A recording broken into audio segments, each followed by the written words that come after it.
Hello and welcome into another episode of Locked On Wolves. This is the post-game podcast from an impressive Timberwolves win over the Houston Rockets. We'll talk about a well-rounded performance and especially how impressive the bench was in this win. Kyle Anderson, Jordan McLaughlin, Naz Reid, who's a starter now, but the bench plus Naz is really what propelled this win. We'll break the whole thing down. Welcome in. You are Locked On Wolves.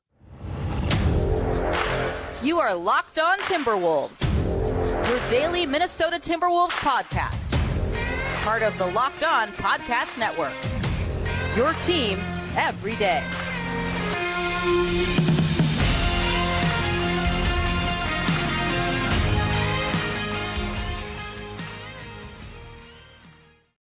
Hello and welcome to the Locked On Wolves podcast, part of the Locked On Podcast Network, your team every day. My name is Ben Beecken. I'm the host of Locked On Wolves. Happy Wednesday, everybody. Happy Hump Day.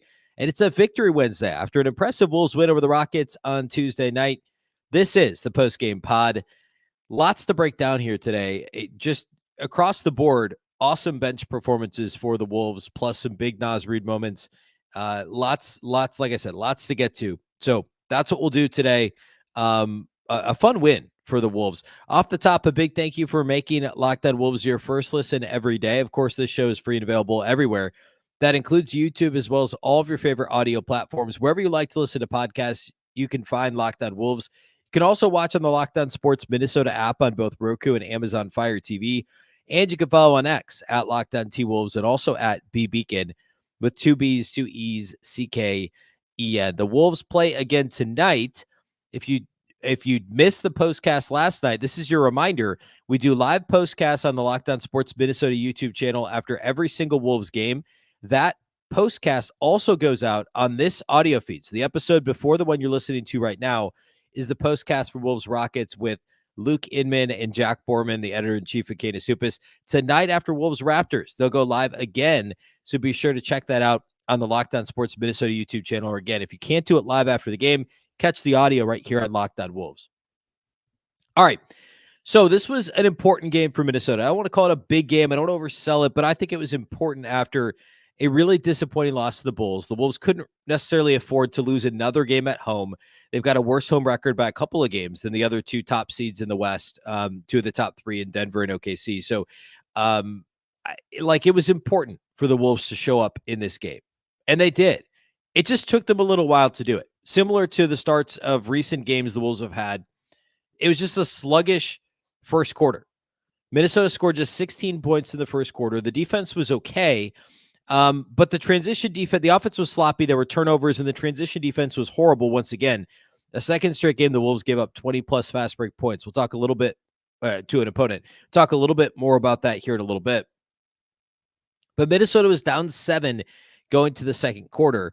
And that's kind of where I want to focus a lot of our time here today, was just how impressive and dominant that second quarter was for Minnesota. Getting outscored 23-16 in the first frame. Second quarter, Minnesota outscores the Rockets 38-22. So they were great on both sides of the floor. And there's a lot, like, we could talk about this thing in a lot of different directions. And Anthony Edwards, by the way, wasn't really part of any of this in the first half. He had just 2 points at halftime. He was scoreless for a long time. I don't think he made a shot from the field in the first half. I think his only points were free throws. And we'll talk more about Ant later too. And that was kind of the story of his game, was just the free throws. And then obviously the dunk in the fourth quarter that no doubt you've seen by now. But the second quarter was so much about the bench unit just deciding to dominate. And Naz Reid, I should say. In fact, there was a stretch of the second quarter from a little bit past the halfway point in the quarter for like the next 5+ minutes. The Timberwolves scored 19 points, and 17 of them were Jordan McLaughlin and Naz Reid. 17 of them were Jordan McLaughlin and Naz Reid. I think J-Mac had 8 and Naz had 9 over that stretch, but all of the points were McLaughlin and Naz. Also in the second quarter, Kyle Anderson, who is a member of the bench unit right now, he had 7 assists and no turnovers in the second quarter alone. Pitched in a couple of buckets as well, was active on the glass in other categories. We'll talk more about him too. But the second quarter was all about Naz and McLaughlin scoring, and Kyle Anderson, and I guess it really was those three. I mean, those are the three that really kind of stood out Again, Naz and McLaughlin scoring slow-mo, doing a little bit of everything else. And it was in a variety of ways, too. Both of those guys were hitting threes and twos, both Naz and McLaughlin. And then it put the Wolves up. They were down by 7 at the end of the first quarter. So they were actually up 9 at halftime. And then in the second half, the Timberwolves, I should also say, by the way, early in the second quarter, Minnesota trailed by as many as 11 points. Late third, early fourth quarter, the Wolves built a lead up to 15 points. And a lot of that was with these dual point guard lineups. It was Mike Conley and Monte Morris. It was brief Monte Morris, Jordan McLaughlin minutes, and then it was McLaughlin and Mike Conley. In fact, notable, Jordan McLaughlin played 18 minutes in this game. Monte Morris only played 10. They've both been effective, but obviously Jordan McLaughlin's been so hot from outside the arc. You can't blame Chris Fitch for giving him 18 minutes. I mean, he was fantastic. We'll talk more about McLaughlin later too. But the point here is the bench unit in the second quarter plus Naz was awesome. Helped the Wolves build this lead. Then they start using these dual point guard lineups. And Houston, it's funny because Houston wants to play small, especially without Alperen Şengün. They're very comfortable playing small. They start a small lineup. Jock Landale's the only really true, I don't want to say traditional, but true big that they even have, right? That sees significant minutes. So it makes sense that they were interested in playing small. And instead of the Wolves just kind of, not like the Wolves have without Karl-Anthony Towns, the Wolves aren't going to play massive, right? They weren't going to it was Naz and Rudy, right? The Wolves are comfortable playing small at this point too. And they did, and it worked. They played multiple point guards along with Kyle Anderson, who's essentially a big point guard, and still managed to out-rebound Houston by 2. They still managed to outscore them in the paint, barely, but by 6. Both categories you'd think Minnesota would dominate Houston with no Alperen Şengün, but with no Karl-Anthony Towns and playing small overall, it makes sense that these categories were at least competitive. The difference, though, is that, the Wolves still won those categories. The Wolves won the rebounding category. They won the points in the paint category. They out free throwed Houston, and they also shot the ball much more efficiently from outside the arc. And that's a recipe for a win. And you can handle just having those slim margins in terms of paint points and rebounding. And that's exactly what happened in this game. I thought that as the game wore on in the second half, Chris Fitch really nailed it with his rotations and also the defensive scheme. They tried a couple different things in this game. I want to shout out, and we'll get back to this too, but I want to shout out Jaden McDaniels for the job he did on Jalen Green. And Jalen Green was good. He had 26 points, but it took him 22 shots to do it. He also turned it over 5 times, was just 2 of 11 on 3-point shots. So Jalen Green was 8 of 11 on 2s and 2 of 11 on 3s. And that's the length and activity of Jaden McDaniels that bothered him. And I don't say criticized, but I pointed out games here recently where I thought Jaden McDaniels hasn't been as good defensively. He was really good in this game, and offensively doesn't jump off the page what Jaden did, but he was very good on defense, and that was important for the Wolves in this game. He basically, he was a big part of bothering the Rockets into just 14 of 48 on 3s. And by the way, I think 3 of Fred VanVleet's 4 made 3s were in the final minutes when Houston came all the way down, from 15 down all the way back to within 1 a couple of different times late in the fourth quarter. So obviously those 3s mattered. I'm not saying that they didn't, but for most of the game, they were shooting sub 25% on 3s. Houston was. So the length of McDaniels and activity of McDaniels, Nickeil Alexander-Walker, Mike Conley, Anthony Edwards really bothered Houston into this 29% shooting from deep. Also bothered them into 14 turnovers on the night. And the Wolves' aggressive switching that they did kind of in the middle of the game, they switched their coverages a couple different times, but the switching that they did, I thought was really effective in this game as well. I want to get into a couple of additional key takeaways that I have from this one. I want to talk, we already did talk some lineups a little bit. I want to talk Ant.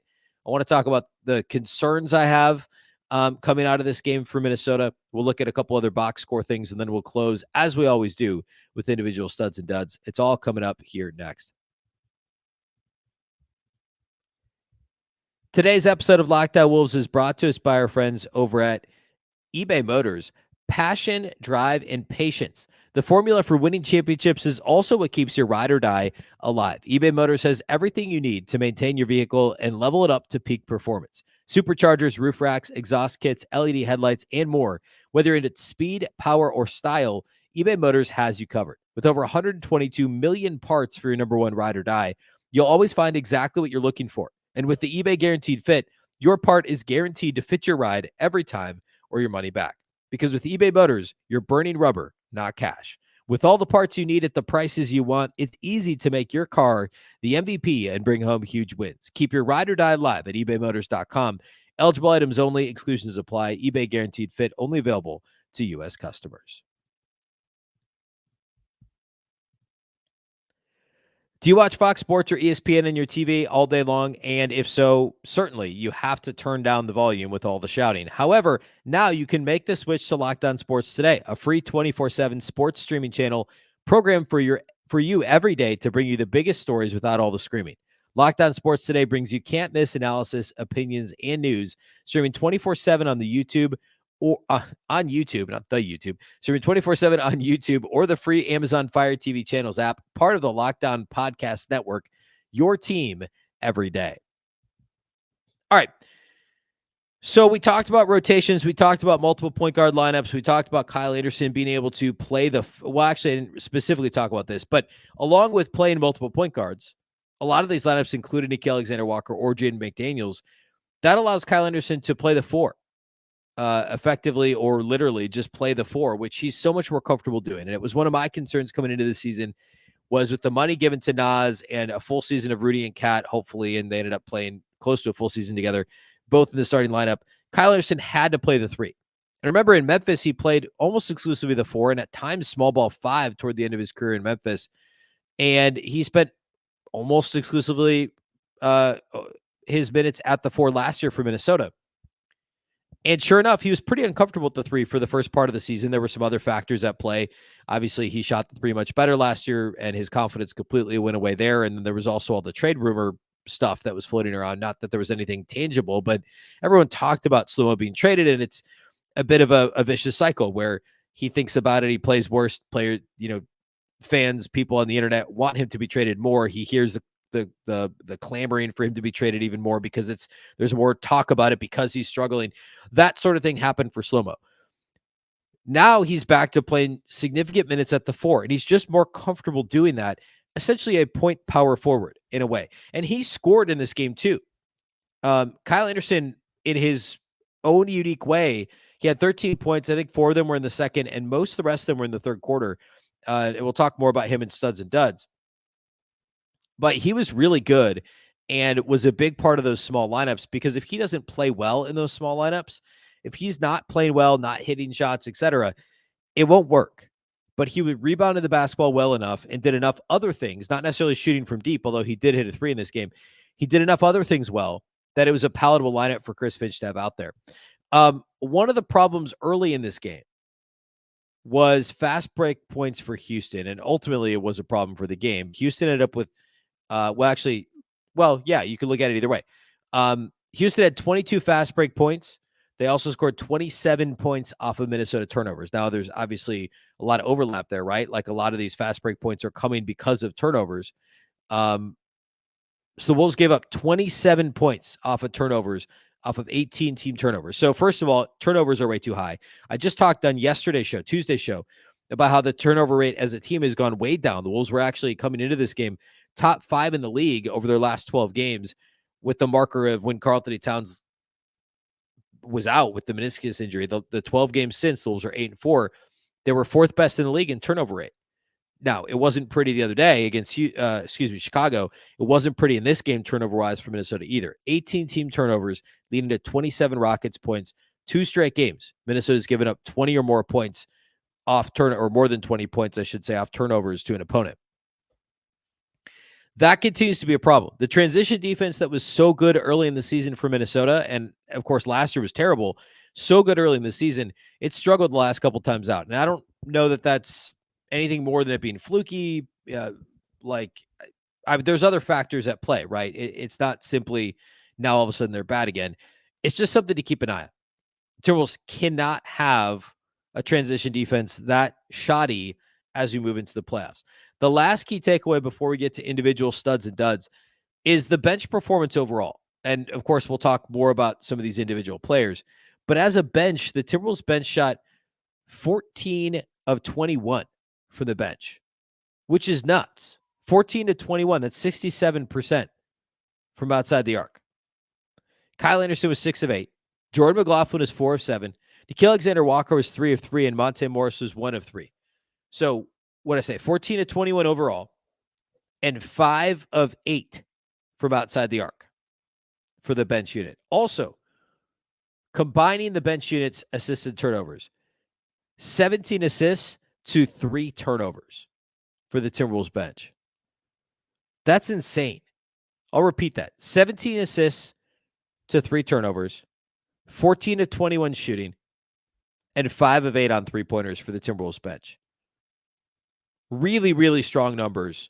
And important because so much of that came in the second quarter, as we talked about already. Kyle Anderson, Jordan McLaughlin started in the second quarter, but also the third quarter into the fourth quarter, which, of course, early fourth is when Anthony Edwards gets his rest, his second half rest. And the Wolves, like, the bench was awesome. And it was timely as well. All right. I guess I do have a couple more things before I get to studs and duds. I mentioned the defense already, that the Wolves tried some different stuff. Rudy Gobert was good in this game. He had a double-double. He had 12 and 14, the only double-double on the Wolves. Nobody else had more than 6 boards for Minnesota. But it wasn't like an overwhelmingly dominant game. There were a couple of really nice plays. He had 2 blocks. I felt like he could have had a couple more, but there were some tough foul calls against him. He had the alley-oop where Ant kind of threw it to him at the last second, and Rudy had to reach down and kind of threw it up and over the rim. That was impressive. There were some moments where he just simply overpowered a really diminutive Houston front line. And those moments were all really good. I thought he did mostly what he had to do. I talked about on Tuesday's show how important it was for Minnesota to control the paint because of the size advantage. But the Wolves also weren't going to, and this is smart, they weren't going to just force the ball into Rudy and, try and figure it out. There was a period of time in the game where they was throwing a ton of lobs, but it wasn't crazy. It wasn't, beyond what they should have been doing. It was just a really solid, strong, exactly what you need type performance from Rudy Gobert. And it worked out for the Wolves in this one. I want to close the show by looking at individual studs and duds. I've already said Rudy won't be on that list, but I thought he played well. I may still go 4 studs in this game because it's a real tough one. So we'll do that here next. And, I'll spend a little bit of time on a couple of these guys and really kind of underscore how good they were in this game. So we'll do all that coming up here next. Today's episode of Locked On Wolves is brought to us by our friends at Amazon Fire TV. I have a couple of Amazon Fire TVs at my house. One is the actual TV interface is Amazon Fire, and then the other one is a Fire TV stick that I put into a TV that has a different manufacturer's interface, and I prefer Amazon Fire TV, so I use that instead. Fire TV is your destination for sports, from live games to highlights to in-depth analysis. Fire TV offers amazing viewing experiences with smart TVs, as well as the Fire TV stick that I already mentioned. You can plug into your existing TV that provides access to millions of movies and TV episodes, plus free and live TV. Whether it's opening weekend for baseball, which is just barely in the books now, or the college basketball tournament, some big games this weekend, of course, you're going to want to have a Fire TV. Fire TV recently created Fire TV channels to deliver a constant supply of the latest videos from your favorite sports brands, all for free. That includes all of us at Locked On and most of the big pro leagues and college conferences as well. Fire TV channels lets you dive into all the game analysis, highlights, and more to keep up to date on all the latest in the world of sports, March Madness, NBA, MLB, and lots more. Not to mention great news, entertainment, gaming, travel, cooking videos, and more. Check out Fire TV channels on Fire TV and Alexa devices. If you haven't checked out Fire TV channels, you should. Trust me. To learn more, visit www.amazon.com/LockedOnFireTV. Again, Amazon.com/LockedOnFireTV.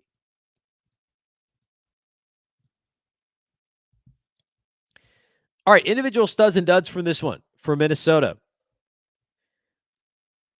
Number one for me, it has to be Kyle Anderson. I thought he was the best all-around player, maybe most important player for the Wolves in this game. 13 points, 9 assists, 6 rebounds, 2 steals, 2 blocks for Kyle Anderson. 6 of 8 shooting, 1 of 2 on threes.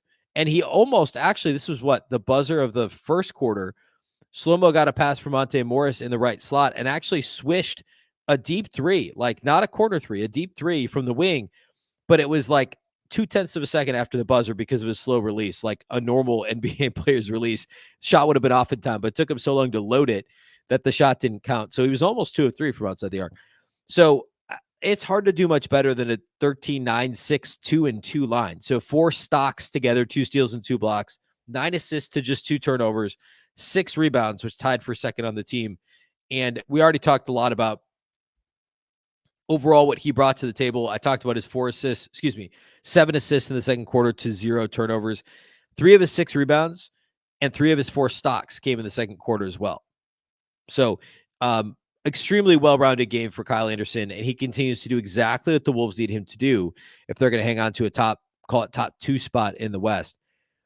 I'm also going to go with Jordan McLaughlin as one of my studs. He had 11 and 7 in this game, 11.7 assists, 4 of 7 shooting, 3 of 4 outside the arc. He had another one of those no-look, the passes he used to do with D'Angelo Russell. He does them now with Kyle Anderson where, it's kind of an unspoken, like, hey, I'm going to cut to the basket. You're going to throw me a blind pass on the money like a quarterback in the NFL, and I'm going to catch it with late hands so they don't know I'm doing, same thing that receivers do in football too, right? Late hands, so I'm going to catch it, and then I'm going to lay it up and in and get a layup before these guys even turn their head. They had one of those in this game too. It was his only 2-point make. So, I should also mention McLaughlin's a plus 17 in this game. Only one other guy from Minnesota was plus double digits, and that was Jaden McDaniels. We already talked about being really solid defensively in this game. And this is the second straight game. What was the Jaden McDaniels plus minus the other night? It was like over 20 in a game that they lost or something crazy. I might be exaggerating a little. But that is when the single game individual player plus minus matters to me a little bit more, when it is so different than everyone else on the team. And in this case, 4 points better than McDaniels. And, McLaughlin was plus 17, McDaniels was plus 13. Nobody else on the team was better than a plus 8. So it goes, I think that could give us a sense for just how impactful an individual player was to his team's performance. It's not super clean. It's not the end all be all by any means, not even close. But I think in this case, it is interesting. So Slow-Mo and Jordan McLaughlin, both off the bench, both get studs in this game. My third one, I kind of waffled between Naz Reid and Anthony Edwards. I'm going to go Naz because Naz's first half and especially second quarter was so good. 25 points on 10 of 17, 3 of 5 outside the arc because Houston kept forgetting to guard him deep. 2 of 2 from the line, 6 boards, 2 assists, 2 steals, and a block. Naz did have 3 turnovers, but I thought it was a really strong Naz Reid performance. And the Wolves probably weren't as close as they were at the end of the first quarter, frankly, if it wasn't for Naz. He had a couple of tough shots in the paint early in this game too. Anthony Edwards was good. He's missed his last 21 3-pointers, I believe. And, 5 of 10 on 2s, 0 of 6 on 3s. The jumper is not there.